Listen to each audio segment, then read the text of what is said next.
What's the matter with you? You made me a promise. Didn't you? Did you promise me something, huh? Yeah. Did you say either we get away clean or we kill ourselves? Did you say that? But I'm not talking. Did you? I'm not talking Do you about not? that. I do Do believe you it. believe in keeping your promises? Huh? Yeah, but I'm not Then does talking. it still go? Yeah, still goes. Well, what are you talking about?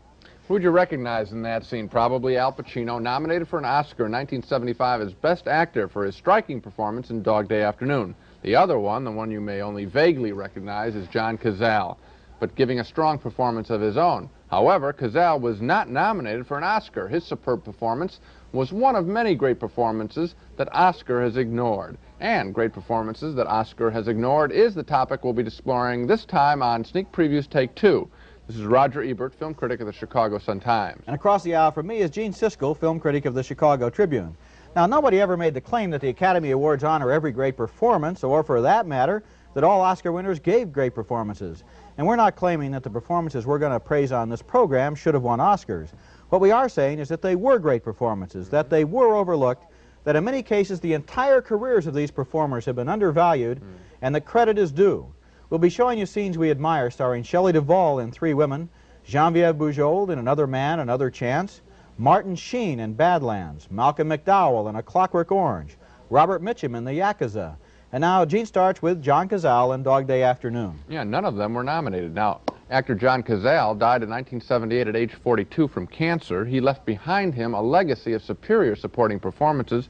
He's probably best known, I guess, as Fredo, the goofy and spineless Corleone brother in The Godfather Parts 1 and 2.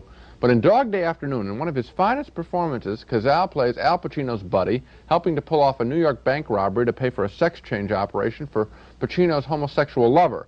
Pacino has all the flamboyant moments in the film, but John Cazale has his quietly chilling scenes, like when he engages in a conversation with one of the hostages inside the bank.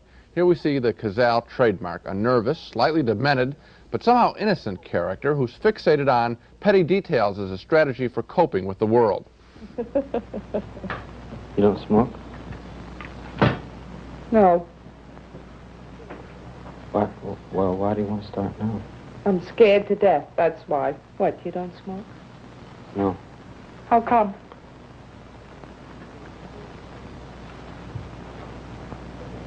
I don't want the cancer. Oh, my God. Give me the cigarette. Go ahead, do what you want. I just think you ought to take care of your body, that's all. My body? What for? Your body is the temple of the Lord. You're serious? So you rob a bank, but you keep your body pure. Is that it?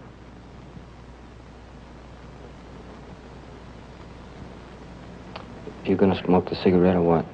Cazale always strikes us as very real. He doesn't call attention to himself, but to the character he's playing. A very unselfish performer, John Cazale. Oscar ignored Cazale in 1975, but devoted movie fans will, I think, always remember him as one of the 70s finest actors. He's very good in that scene, too, but it's kind of tricky how good he is, because a lot of actors, given that situation, probably would have done this. They would have shown kind of coolness on the surface, as he does, with a lot of anger and tension seething underneath. This guy's got a gun, he's keeping a hostage. He doesn't do that. He's got the coolness on the surface, and then somehow we sense that underneath, he's passive. There's an emptiness there. It's as if he's not all there, and that's scarier. Yes. If I were that hostage, I think I'd feel better about a guy who had a gun on me if the guy were as nervous as I was. He isn't. And so that's an interesting acting choice there. I agree, and you know, this is a guy who made a lot of them during the decade, and they were all ignored by Oscar. Godfather 1, Godfather 2, playing Fredo, the weakling, the one weakling in the macho family, the deer hunter, another weakling with strong Robert De Niro against him, and yet we notice him, as weak as his characters are, we always notice him. Now that's the mark of a terrific actor. Oscar ignored John Cazale. Right. Here's an actress that Oscar has ignored. Shelley Duvall was a student in Texas when Robert Altman discovered her in 1969, gave her a role in Brewster McCloud. She was a skinny, gangly young woman whose offbeat good looks took some getting used to, and Altman gave us a chance to do that by starring Duvall in a series of movies including McCabe and Mrs. Miller, Thieves Like Us, and Nashville. But she got her best role in Altman's difficult and haunting 1977 film, Three Women. She plays a young physical therapist in the Southwest, insecure, boy crazy, occupying a lifestyle that's dedicated to using the hints for decorating, dining, dressing, and getting dates from the pages of Cosmopolitan and Better Homes and Gardens. And on this scene, she's heading home to prepare for a dinner party with her roommate, Sissy Spacek. Hi, Tom.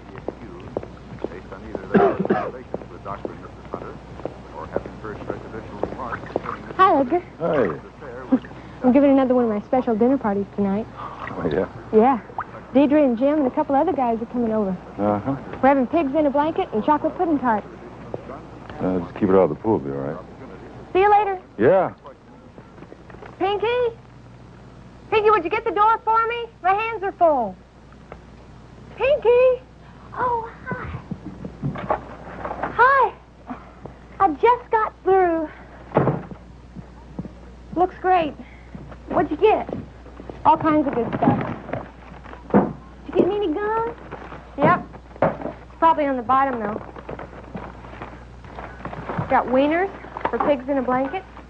Oh, great. And Pringles. Just when everything from the Pringles to the whipped cream is all set, her roommate stuns Duvall with the news that her guests aren't coming. Watch Duvall's face. How do you like it?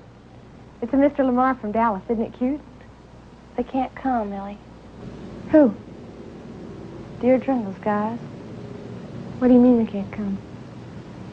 Oh, I just saw them downstairs when I took the trash down, and they said to tell you they had to go on up to Dodge City and they'd see you some other time. Well, what about dinner? You probably scared them away. That's really nice, the way she descends through the various levels of being crushed. Shelley Duvall's performance in Three Women looks like a slice of life, but it presented a difficult challenge for any actress. She was trying for two different effects there. On one level, we're supposed to be amused by her parody of the perfect suburban hostess, but on another level, there's a real poignancy in her reaction to that disappointment, because somehow we know this isn't the first time she's been rejected like that. Shelley Duvall won the Best Actress Award at the Cannes Film Festival for Three Women, and she deserved it. It's a very subtle, difficult performance. I noticed something she has in common with Cazale's performance in Dog Day Afternoon. They're both quiet. They're smart enough to be quiet, and a great thing happens when an actor has the courage to be quiet in a performance. We rush up to the screen because they give us time to get there and get inside their mind. When they're always yelling at us, it's always we stay in our own ears. This way, we really get to them. You know, but it's very hard to describe a performance like that in print or on television. I feel a lot of frustration. I have the language to talk about direction, editing, photography. When it comes to acting, sometimes I feel inarticulate. I don't know how to describe exactly what it is that I'm looking at and admiring. Critics do a lousy job of talking about acting. It's sort of mysterious to us. I asked George C. Scott once how he judges acting. He gave me a good three-part test, he said. So I use that. The three parts, he said, number one, who dominates, the actor or the character they're playing? Basically, it should be the character that they're playing. We don't want to know who's doing it. We just want to see that character. Number two, he said, there are only a basic few emotions, anger, fear, love, hate, that kind of stuff. What choices does the actor make to show those very basic emotions? Test number three, he said, a very tough thing, a joy of performing quality. While the actor is staying in character, while they're coming up with sophisticated choices to show common emotions, while they're doing all that, do they let the audience know in some silent way that they are enjoying and have joy performing in front of them? Burt Reynolds is doing that very well now with sort of a secret smile. No, I think you asked the right actor when you asked George C. Scott. I think a lot of actors, even really good actors, would be fairly inarticulate in trying to describe what it is they do when they're doing it right or when they're doing it wrong. So Scott's three laws, right? We'll refer for to the rest of the show. Okay. When we talk about important actresses, the same names always come up. Barbara Streisand, Jane Fonda, Jill Clayburgh, Diane Keaton, lately Meryl Streep. I want to add one more actress to that important list, an actress who Oscar regularly overlooked in the 70s, a French-Canadian actress, Genevieve Bujold. She was nominated for a performance in 1969 in Anne of 1,000 Days, but in the next 10 years, not a single nomination. I think she deserved a nomination for the offbeat 1977 love story, Another Man, Another Chance. Bujold plays the widow of a French photographer who set up shop in the old American West. After he's killed, she meets James Caan. Never seen a hat like that. It's real nice. Did you get it here? It's French. A man's hat. Oh, a man's hat. Oh. May I? I don't like this one very much. I just got it.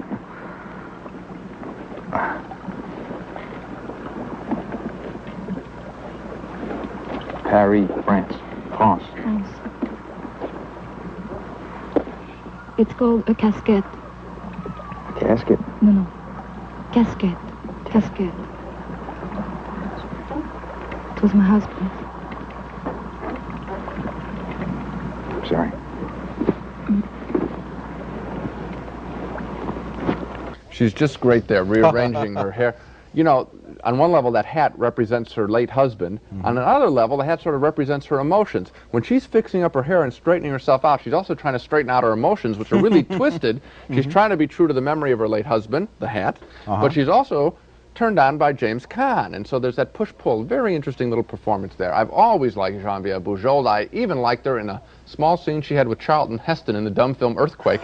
She's always beguiling. We always root for her. Remember her in Coma? A very attractive actress whom Oscar has ignored. And you know, this is the sort of scene where you're tempted to say, well, she doesn't have much to do, but she has a lot to do, and she has a lot of fun doing it. You talk about when she's adjusting her hat.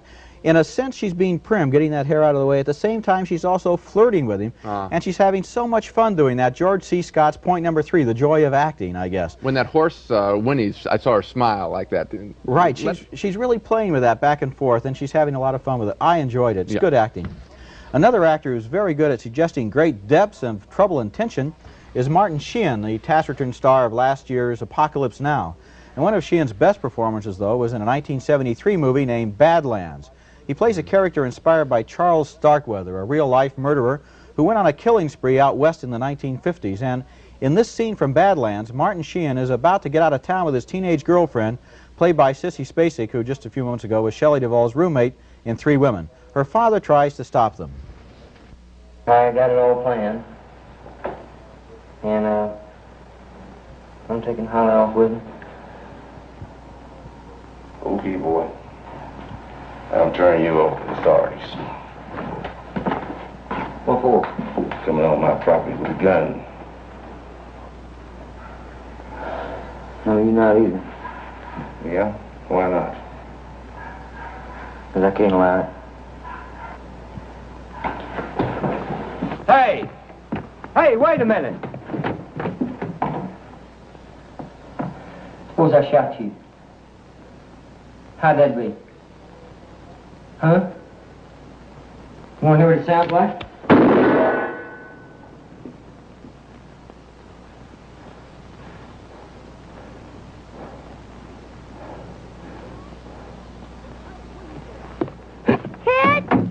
Hey, where you going?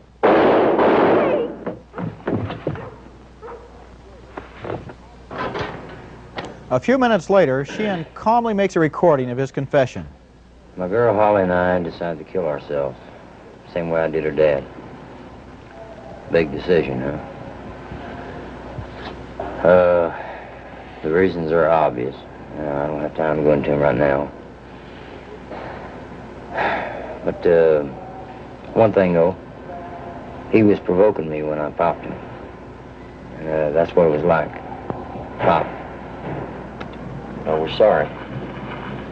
I mean, nobody's coming out of this thing happy, especially not us. I can't deny we've had fun, though. And, that's more than I can say for some. That's the end of the message. I ran out of things to say. Thank you.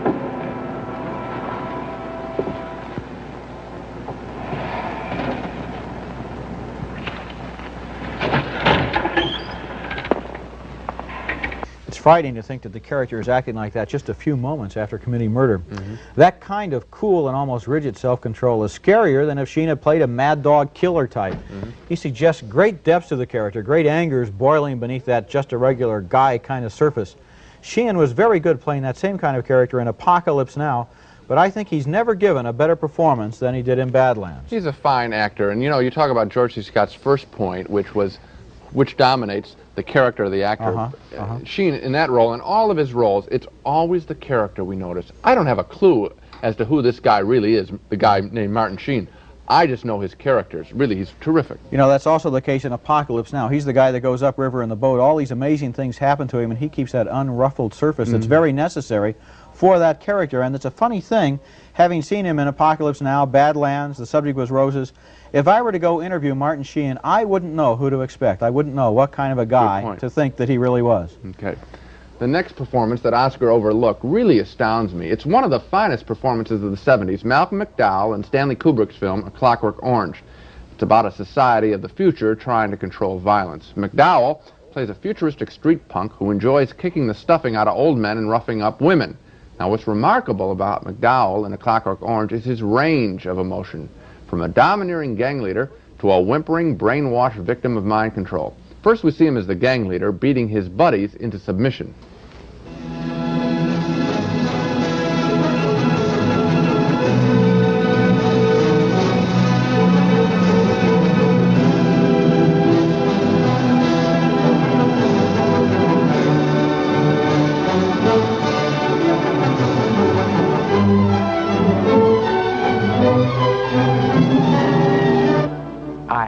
From power demonstrated to power implied. That's what's coming up here now.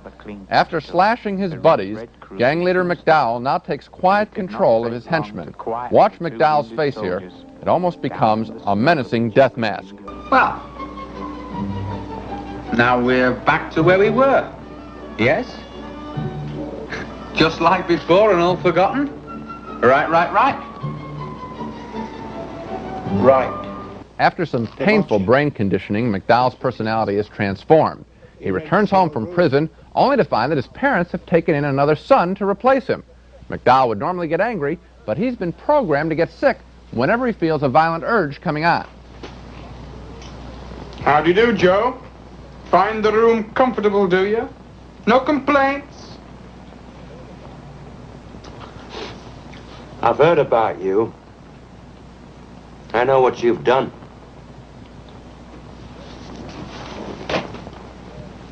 Breaking the hearts of your poor, grieving parents. So you're back, eh? You're back to make life a misery for your lovely parents once more, is that it? Well, over my dead corpse you will, because you see they've let me be more like a son to them than like a lodger. Joe, don't go fighting here, boys.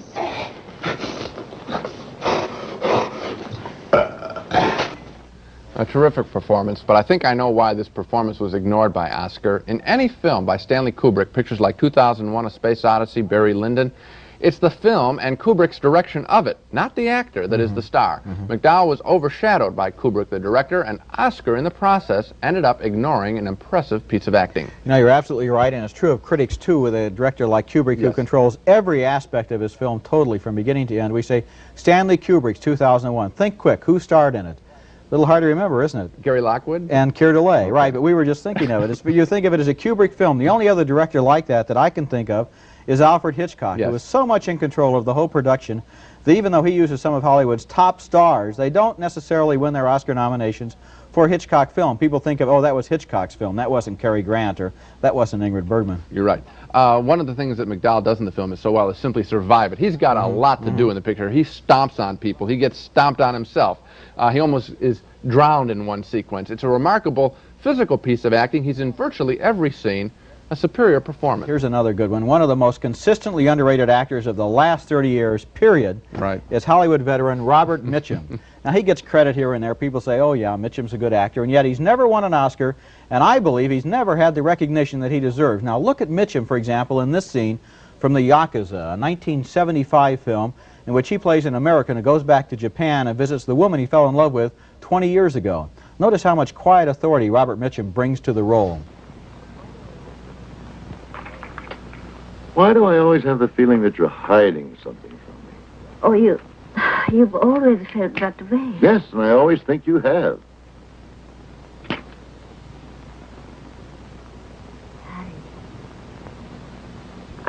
I haven't told you everything in my life, but I haven't made a secret of that, have I?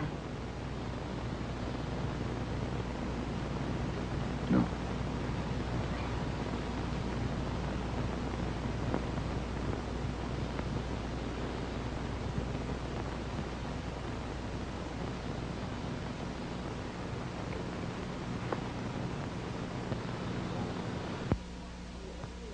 Getting too old for this. Of course, I'll always... Always what? Love me? Then marry.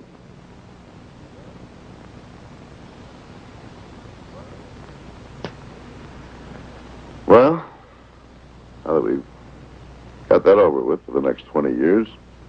Harry, will you? Just a couple of days. I'll see you before I leave. Very pleasing to see you again.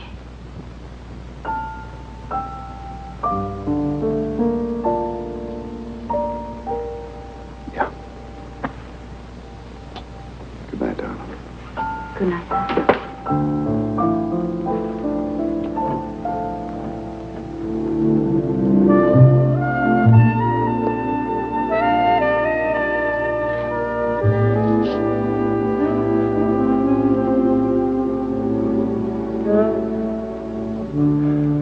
To me, that's the quintessential Robert Mitchum moment. Alone on the street, lit from above, a lonely horn on the soundtrack.